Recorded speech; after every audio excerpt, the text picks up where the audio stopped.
Hey guys, another one take review, and more importantly, a brand new, albeit short, series for the channel. This is the first ever episode of this year's Rock Hall Review series, which is a series that I'm going to be doing hopefully annually, as I do plan to keep doing videos for as long as I can.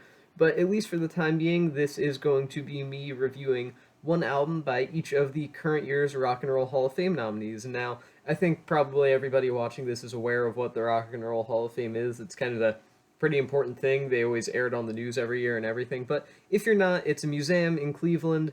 They do induction ceremonies every year where they induct like 5 to 7 or 8 artists and groups every year. The whole entire thing is a cool concept, in my opinion, and I like it. But at the same time, it's horrible, and they do a terrible job of inducting people, and it takes way too long for certain artists to get in, and there's some artists that don't deserve to be in there at all. There's a lot of controversy surrounding it about whether or not artists from hip hop and country should be allowed in. But with all that being set aside, I just want to review individual albums from each of the artists nominated this year, which is also, I should say, a really great nomination list for the most part, and also talk about their credentials for being inducted or even nominated in the first place. And I figured for the first episode of the series, why not start with one of my personal favorite artists on the list, none other than Miss Dolly Parton with her pretty legendary album, Jolene. Now, when I say it's a legendary album, I truly mean that in the deepest sense of the word. This is without a doubt Dolly Parton, an already iconic artist's most important album, if not just for the fact that this song contains the title track as well as the original and, in my opinion, much better version of I Will Always Love You compared to the Whitney Houston version. And those are ultimately, alongside 9 to 5, probably Dolly's biggest hits in her entire career.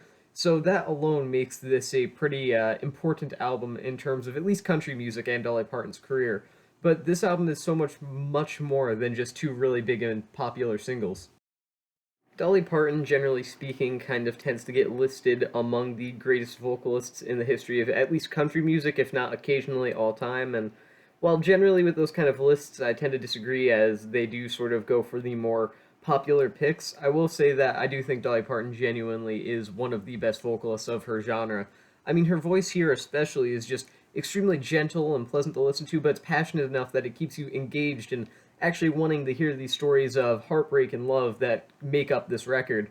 And to be honest, her voice has really held up over the years, including up to today, but this album is her at her peak. Mid 70s Dolly Parton is the best Dolly Parton, at least in terms of vocals, in my opinion.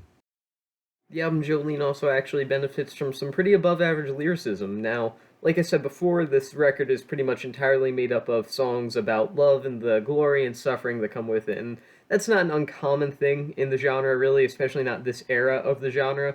But Dolly Parton does have a certain level of prose and just writing ability that sets her above the standard fare of country music during the early to mid 70s, in this case 1974, and allows her to be listed alongside artists like Townes Van Zandt and Guy Clark and Chris Christopherson as those country artists that you kind of tend to think of when you think of country artists that could write incredibly well.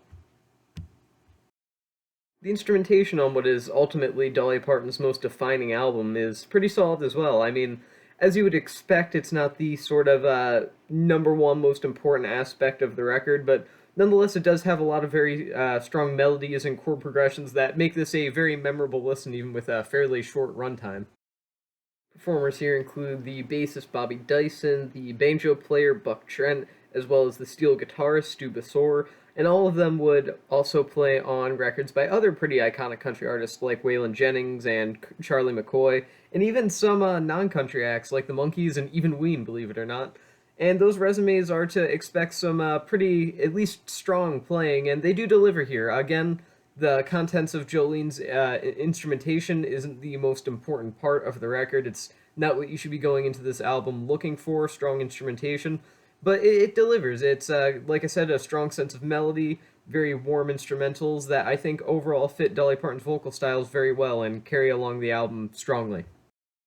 Really makes Jolene stand out to me among a sea of other really similar but equally great country records from the mid to early 70s is that perfect mixture of warmth and melancholy, and that's always a very hard thing to do because both are emotions that can be easily just messed up to the point that it really holds back the album from being great. I mean, If you're making something warm, it can try and be too sincere to the point it comes across as cheesy.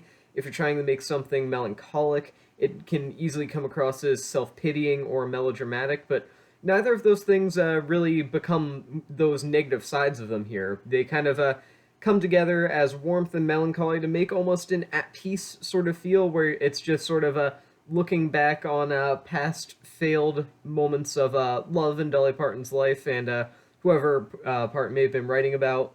But I do think that they really, or she really managed to combine these two emotions that are difficult to capture and capture well, I should say, and managed to put them together to make almost Zen quality on some of the more notable highlight kind of tracks like River of Happiness that I think really makes this album stand out above the rest, and that's saying something considering this was, at least in my opinion, kind of a golden age for country music.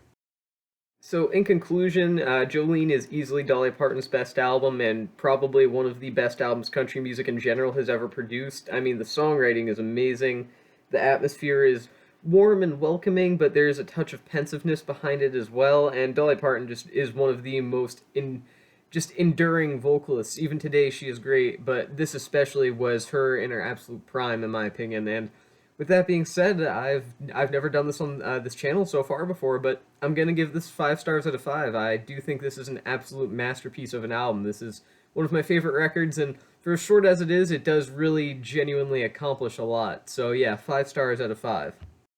Now normally that's where I end this review, and I say yeah, see you guys in the next one.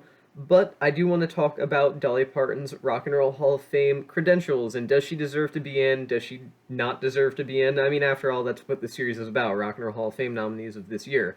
And with that being said, yeah, Dolly Parton deserves to be in. Of course she deserves to be in. I think the only reason some people might say that she doesn't deserve to be in is because she is a country artist, and that's always been a thing of controversy. Like I said at the beginning of this video, there are hip-hop acts like Public Enemy and NWA and Grandmaster Flash and the Furious Five, all inducted. Also nominated this year is Eminem and A Tribe Called Quest are nominated this year that I will also be getting to later in the series. But that's just sort of a topic that's always been surrounding the Rock and Roll Hall of Fame. A lot of rock music purists don't want those darn hip-hop and country artists in. But I think Chuck D from Public Enemy said it best when someone asked him why they belonged in the Rock and Roll Hall of Fame, and he said they're the role. They really are. I mean, rock and roll does sort of describe more of an entire attitude, whereas rock describes a genre, if that makes sense. And I think that anything that is trying to be passionate and honest and trying to make the listener feel something and connect with the listener somehow, I think that's rock and roll. And well, this album does that, and Dolly Parton has done that her entire career, and she still manages to do so to this day. If you look at a list of country artists alone, there's a mass amount of people influenced. There's a lot of people in just straight up pop music, and even some in rock music and other genres like soul, that have just been heavily influenced by Dolly Parton. And beyond it, just basic influence, she is just obviously a icon of pop culture at this point, and she's one of the few musicians to achieve that, really. I can only think of a small handful of individuals where I think almost everybody you could walk up to on the street above the age of like 8 would know who she is, even if they didn't know what her music sounded like. So yeah, with that being said, I really do hope she gets inducted this year. I think she probably will get inducted this year.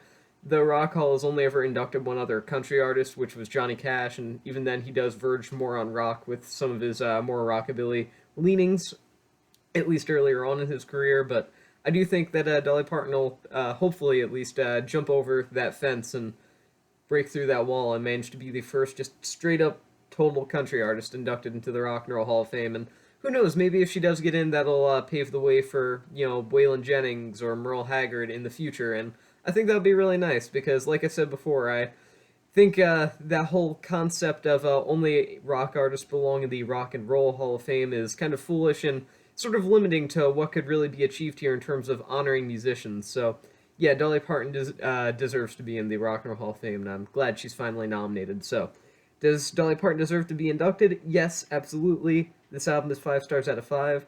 Thank you for watching the first episode of the series. Join me in the next video for a certain experimental genreless artist by the name of Beck. You might have heard of him. he's kind of a newer guy, probably. Is probably unfamiliar with you. He's only released like half a dozen legendary albums or something. But I'll be reviewing a record by him. So if you end up joining me for that, thank you. And if not, thank you for at least watching this video. This album is a masterpiece, 5 stars out of 5. And I'll see you guys in the next one.